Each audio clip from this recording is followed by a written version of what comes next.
नमस्कार दोस्तों, welcome to my YouTube channel learn Hindi with Preeti. दोस्तों, जैसा कि आप देख रहे हैं कि आज हम समास के एक भेद जिसका नाम है बहुव्रीहि समास, आज हम इसके विषय में चर्चा करने वाले हैं। दोस्तों, ये बहुत ही इम्पोर्टेंट है और काफ़ी इंटरेस्टिंग भी है, अच्छा लगता है। तो चलिए हम देखते हैं सबसे पहले कि बहुव्रीहि समास किसे कहते हैं।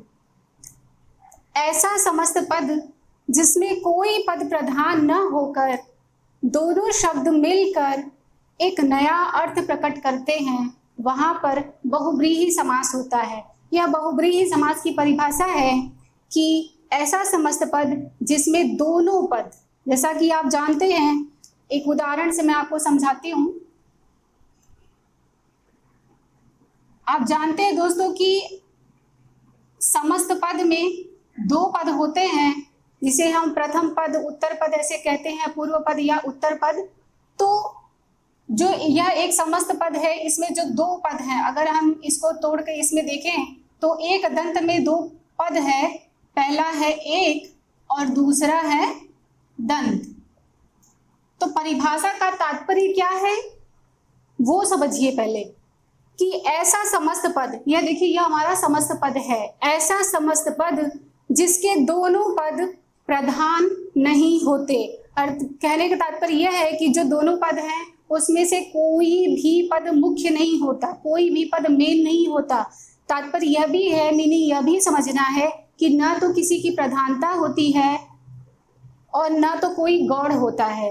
मतलब इन दोनों ही पदों की न तो प्रधानता है न तो गौड़ता है, और दोनों मिल करके, अर्थात यह दोनों शब्द मिल करके एक नया अर्थ देते हैं, जिसे हम बहुव्रीहि समास कहते हैं। जैसे अगर एक दंत, या जो हमारा समस्त पद है, जब हम इसका विग्रह करेंगे तो क्या होगा, एक दंत विग्रह हो जाएगा कि एक दांत है जिसके, अर्थात कौन, गणेश। गणेश जी को एक दंत भी कहा जाता है। दूसरे रूप में आप यह भी समझ सकते हैं कि यह पर्यायवाची शब्द होते हैं। ये जो समस्त पद आते हैं बहुव्रीहि समास के जो उदाहरण होते हैं, वह एक तरह से पर्यायवाची शब्द होते हैं। तो तात्पर्य यह है कि बहुव्रीहि समास में ऐसा समस्त पद जिसके दोनों ही पद प्रधान न हो करके, बल्कि दोनों पद मिलकर किसी अन्य अर्थ को प्रकट करते हैं, और वो जो अर्थ होता है वह किसी संज्ञा का विशेषण होता है। जैसे अगर आप यह देख रहे हैं गणेश, तो यह क्या है, यह संज्ञा है, यह एक नाम है, ठीक है। तो जैसा हम जानते हैं कि संज्ञा में नाम और स्थान, विषय वस्तु आदि के नाम को संज्ञा कहते हैं, तो ऐसे ही गणेश क्या हुआ, यह एक संज्ञा है, और यह जो हमारा समस्त पद है वह इनकी विशेषता बतला रहा है, क्योंकि इनकी विशेषता है कि इनके एक ही दांत होते हैं। तो दूसरे शब्दों में आप यह समझ सकते हैं कि जो बहुव्रीहि समास के उदाहरण होते हैं वह पर्यायवाची शब्द होते हैं। तो इसका परिभाषा यह है कि ऐसा समस्त पद जिसके दोनों ही पद प्रधान नहीं होते, बल्कि दोनों मिल करके एक नया अर्थ प्रकट करते हैं, जो किसी विशेष संज्ञा का विशेषण होता है। तो आपने देखिए कि यह हमारा समस्त पद है और इसके दो पद हैं जो विग्रह, मतलब पहला पद है एक, दूसरा पद है दंत। दोनों ही प्रधान नहीं है, कोई मुख्य नहीं है, कोई मेन नहीं है। प्रधानता का मतलब जहां जिसकी मुख्यता होती है, जो मुख्य होता है, मेन होता है। अप्रधानता मतलब जो मुख्य नहीं है, जो मेन नहीं है, जिसकी प्रधानता नहीं है। तो बहुव्रीहि समास में ऐसे समस्त पद आते हैं जहां दोनों ही पद प्रधान नहीं होती, बल्कि दोनों पद मिल करके एक नया अर्थ प्रकट करते हैं, जो किसी विशेष संज्ञा का विशेषण होता है, वह किसी विशेष संज्ञा की विशेषता बताता है। तो आपने देख लिया। अगर इस परिभाषा को हम एक सूत्र रूप में दे, जैसा मैंने हर समास को एक छोटा छोटा सूत्र रूप में आप लोग को समझाया है, तो उसे इस प्रकार लिख सकते हैं कि दोनों पद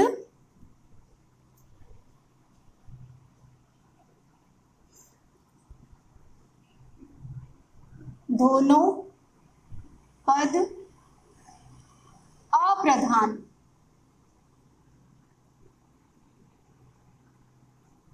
अप्रधान समास। देखिए यह बात है, यह जो मुख्य है, इसे हम अगर पूरी परिभाषा को या हमें समास का नाम बताने के लिए हम बस अगर इतना याद रखें कि दोनों पद अप्रधान समास, और इसका अर्थ भी हमें पता होना चाहिए। दोनों पद, जैसा कि आप जानते हैं कि एक समस्त पद में दो पद होते हैं, तो दोनों पद अप्रधान होते हैं, अर्थात दोनों ही जो पद होते हैं वह मुख्य नहीं होते, बल्कि दोनों पद मिल करके एक नया अर्थ प्रकट करते हैं जो किसी विशेष संज्ञा का विशेषण होता है। वहां पर हमारा बहुव्रीहि समास होता है। तो अगर आप सूत्र रूप में बस इतना याद रखें कि दोनों पद अप्रधान समास जो क्या होता है वह है बहुव्रीहि समास। तो आइए चलते देखते हैं हम इसके कुछ उदाहरण। एक दंत आपने देखा, इसका अगर हम समास विग्रह करें तो मैंने आपको बताया कि एक दांत है जिसके, अर्थात गणेश। इसी प्रकार आप और देख सकते हैं, हम लिख सकते हैं यहाँ पर नीलकंठ।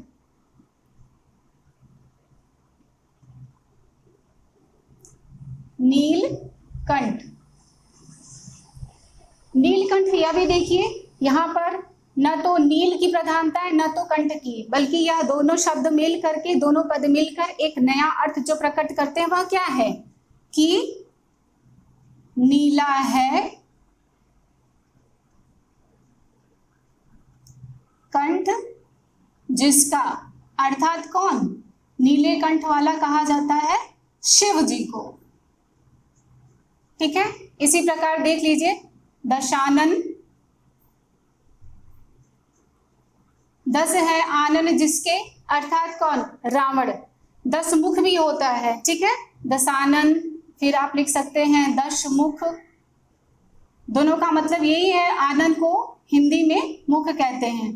तो दश है आनन जिसके वह, अर्थात रावण। दस है मुख जिसके, अर्थात कौन, रावण। तो ये देखिए ये क्या पर्यायवाची शब्द हैं, यह दोनों पद मिल करके, जैसे देखिए दश और आनन दो पद हैं, किसी की प्रधानता नहीं है, न तो दश की न तो आनन की, दोनों पद मिल करके एक नया अर्थ प्रकट करें। वह कौन है, रावण की, और वह किसी संज्ञा की विशेषता बतला रहे हैं। संज्ञा अर्थात रावण, और रावण की विशेषता क्या है कि उसके 10 मुख हैं। कुछ और उदाहरण आप देख सकते हैं, जैसे पीतांबर। पीतांबर, पीला है अंबर जिसका, पीत है अंबर जिसका, अर्थात कौन, श्री कृष्ण, वह पीले वस्त्र धारण करते हैं। कुछ और देख सकते हैं, जैसे मक्खी चूस, इसको तो आप सभी लोग जानते होंगे, पर यह काफी मतलब फनी भी है और इम्पोर्टेंट भी है, समझने के लिए भी अच्छा है कि मक्खी चूस, मक्खी चूस भी बहुव्रीहि समास का उदाहरण है, अर्थात मक्खियों को भी जो चूस डालता है वह कौन, अर्थात कंजूस। हम कहते हैं ना कि बड़ा कंजूस, एकदम मक्खी चूस है, तो कंजूस की एक जो पर्यायवाची शब्द है वह है मक्खी चूस। तो मक्खियों को भी जो चूस डालता है वह, अर्थात कंजूस। ठीक है दोस्तों, और देख सकते हैं कुछ उदाहरण, चतुर्भुज, चार है भुजाएं जिसकी, चक्रधर, चक्र को धारण करने वाले, अर्थात विष्णु।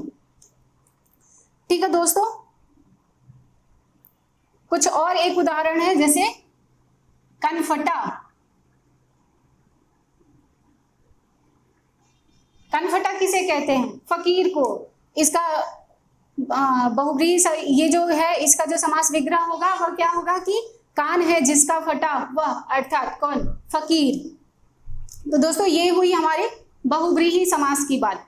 तो आप इसे अच्छे से समझ लीजिए कि बहुव्रीहि समास में दोनों ही पद अप्रधान होते हैं, जिसमें दोनों ही पदों की प्रधानता नहीं होती, बल्कि वो दोनों पद मिलकर किसी दूसरे अन्य अर्थ को प्रकट करते हैं जो किसी संज्ञा विशेष का विशेषण होता है। अब देखिए बहुव्रीहि समास के भेद। दोस्तों पहली बात तो मैं आपको बताऊं कि यह बहुत ही रेयर होता है कि बहुव्रीहि समास के भेद पूछे, लेकिन कुछ उदाहरण ऐसे हैं जिनको जानने के लिए हमको बहुव्रीहि समास के भेद को समझना अनिवार्य है। तो बहुव्रीहि समास 4 प्रकार के होते हैं, 4 प्रकार।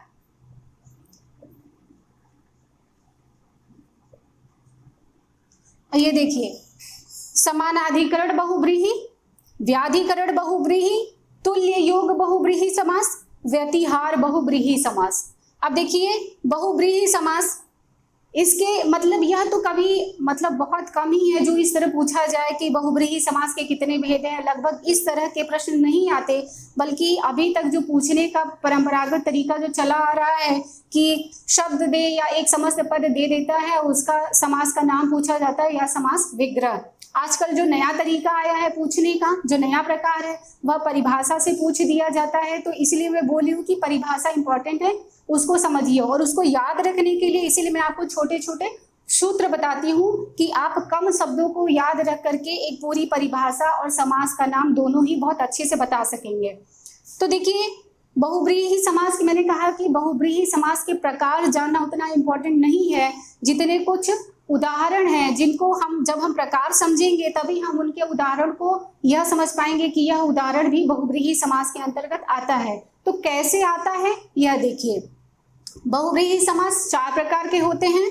समानाधिकरण बहुव्रीहि, समानाधिकरण बहुव्रीहि समास उसे कहते हैं जहां समान विभक्ति वाले शब्द पाए जाते हैं, अर्थात समान विभक्ति वाले शब्दों को समानाधिकरण बहुव्रीहि समास कहते हैं। कुछ उदाहरण है, देखिए चतुर्भुज अर्थात 4 भुजाएं हैं जिसकी, वह कौन है? विष्णु।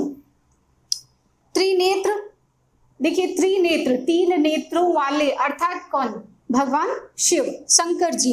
लंबोदर, लंबोदर कहा जाता है गणेश जी को। लंबा है उदर जिसका, उदर मतलब पेट, तो लंबोदर अर्थात इसका मैं समास विग्रह आपको बताते चलती रही हूं कि लंबा है उदर जिसका अर्थात गणेश। कलह प्रिय, देखिए यह कुछ शब्द ऐसे हैं जो काफी इंपॉर्टेंट है जिनको समझने के लिए हमको बहुव्रीहि समास के भेदों को जानना अनिवार्य है। कलह प्रिय, कलह है प्रिय जिसको वह, अर्थात कोई व्यक्ति विशेष, क्योंकि हर व्यक्ति ऐसा तो नहीं होता जिसकी सबका नेचर सबका स्वभाव एक जैसा नहीं होता कि हर किसी को कलह प्रिय हो। कलह मतलब लड़ाई झगड़ा, तो इस प्रकार यह किसी व्यक्ति विशेष के लिए है कि कलह है प्रिय जिसको वह। छौ लड़ी, 4 है लड़ियां जिसमें, अर्थात ऐसी कोई लड़ी जिसमें 4 लड़ियां लगी हो वह, उसे कहते हैं चौलड़ी। सहस्त्राक्ष, सहस्त्र यह विशेषण है इंद्र का। सहस्त्र मतलब 1000 और अक्ष मतलब आंख, तो 1000 आंखों वाले अर्थात कौन? इंद्र। यह इंद्र के लिए एक विशेषण है, इंद्र की 1000 आंखें, इसलिए उन्हें सहस्त्राक्ष एक विशेषण भी दिया गया है। अब देखिए बहुव्रीहि समास का जो दूसरा प्रकार है, दूसरा प्रकार क्या है? व्याधिकरण बहुव्रीहि समास। ऐसे समस्त पद या ऐसे पद जो असमान विभक्ति वाले होते हैं, अर्थात असमान विभक्ति वाले शब्दों को व्याधिकरण बहुव्रीहि समास कहते हैं। कुछ उदाहरण देखिए, जैसे चंद्रशेखर, चंद्र है जिसके सिर पर वह, अर्थात कौन? चंद्र को धारण करते हैं भगवान शिव जी। इसी प्रकार चंद्रमौली, चंद्रमौली है जिसके सिर पर अर्थात शिव। वीणा पाड़ी, वीणा है जिसके पाड़ी में, पाड़ी अर्थात हाथ, वीणा है जिसके पाड़ी में, हम जानते हैं कि सरस्वती जी वीणा को धारण करती हैं, तो वीणा है जिसके पाड़ी में वह कौन? अर्थात सरस्वती जी।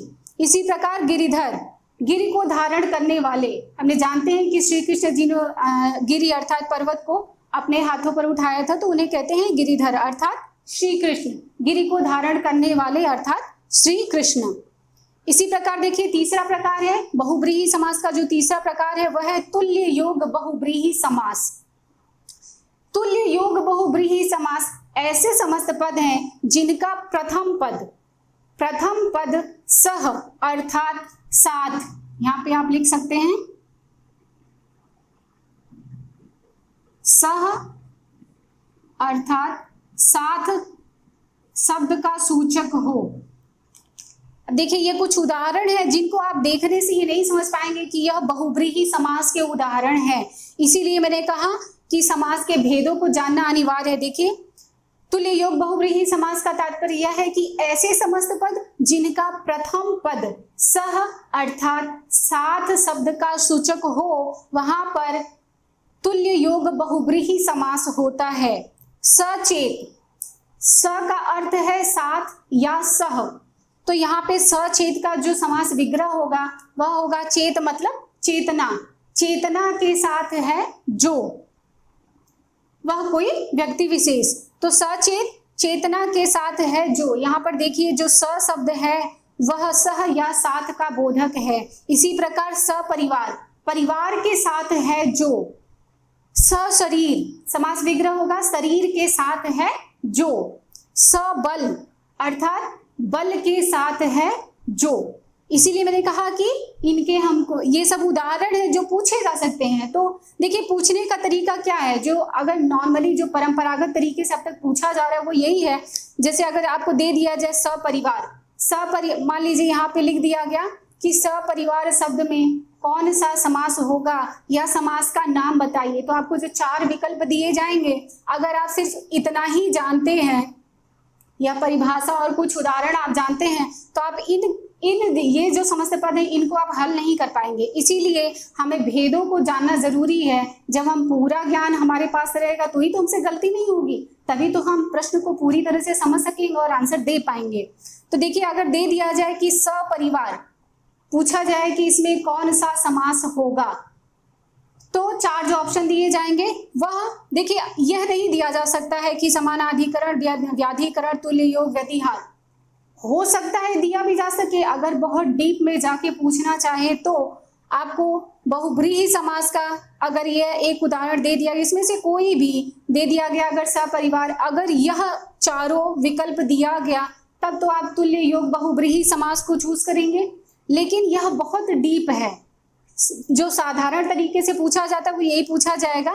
अगर यह शब्द दिया गया सपरिवार तो पूछा जाएगा इसमें कौन सा समास है या समास का नाम बताइए। तो आपको 4 जो विकल्प दिए जाएंगे वो कुछ इस प्रकार होंगे, जैसे अव्ययी भाव समास, बहुब्रीहि समास, तत्पुरुष समास, द्वंद्व समास, द्विगु समास, कुछ भी, तो आप चूज करेंगे बहुब्रीहि समास। लेकिन इन सब को जानने के लिए हमें इसका भेद जानना जरूरी है, तभी तो हम जान सकेंगे कि यह सारे शब्द भी बहुब्रीहि के अंतर्गत आते हैं, तब हम उसे पूरी तरह से समझ सकेंगे। तो चलिए देखते हैं बहुब्रीहि समास का जो चौथा प्रकार है वह क्या है, व्यतिहार बहुब्रीहि समास। ऐसे समस्त पद जो घात प्रतिघात सूचक शब्द होते हैं, वहां पर घात प्रतिघात अर्थात लड़ाई झगड़े मार पिटाई से संबंधित जो सूचक शब्द होते हैं वह व्यतिहार बहुब्रीहि समास के अंतर्गत आते हैं। जैसे देखिए गाला गाली, अब इसका जो समास विग्रह होगा क्या होगा कि गालियों से जो लड़ाई हुई वह, गालियों के द्वारा जो लड़ाई हुई वह, बाता बाती, बातों से जो लड़ाई हुई वह, धक्का धुक्की, धक्कों से, धक्का मतलब पुश करना, तो धक्कों से जो लड़ाई हुई वह, मुक्का मुक्की, मुक्के से जो लड़ाई हुई वह, लाठा लाठी, लाठियों के द्वारा जो लड़ाई हुई वह। तो ये देखिए सब काफी इंपॉर्टेंट, यह तो हम जानते हैं, साधारण है, जिनको अगर हम यह परिभाषा और कुछ उदाहरण रखेंगे याद रखेंगे तो समानाधिकरण और व्याधिकरण को तो हम समझ जाएंगे। लेकिन यह जो है इन शब्दों को या ऐसे समस्त पद जब दिए जाएंगे तो हमको पहले ये जब हम समास के भेद जानेंगे कि बहुब्रीहि समास कितने भेद होते हैं और यह शब्द भी इस प्रकार के उसमें आते हैं, तो ही हम यह पूरे उदाहरण को समझ सकेंगे। और बहुब्रीहि समास को तब हमसे अगर कोई प्रश्न पूछा जाए कि बहुब्रीहि से समास से संबंधित, तब हमसे गलती नहीं होगी। इसीलिए मैं आपको पूरा ज्ञान देने की कोशिश करती हूँ जितना मैं आपको बता सकती हूँ। ठीक है दोस्तों, तो ये रहा आज का हमारा बहुब्रीहि समास। नेक्स्ट वीडियो में हम फिर मिलेंगे समास के एक और भेद के साथ। तब तक के लिए आप मेरी वीडियो को देखते रहिए, इसे लाइक कीजिए, शेयर कीजिए, मेरे चैनल को सब्सक्राइब कीजिए। तब तक के लिए बाय बाय दोस्तों।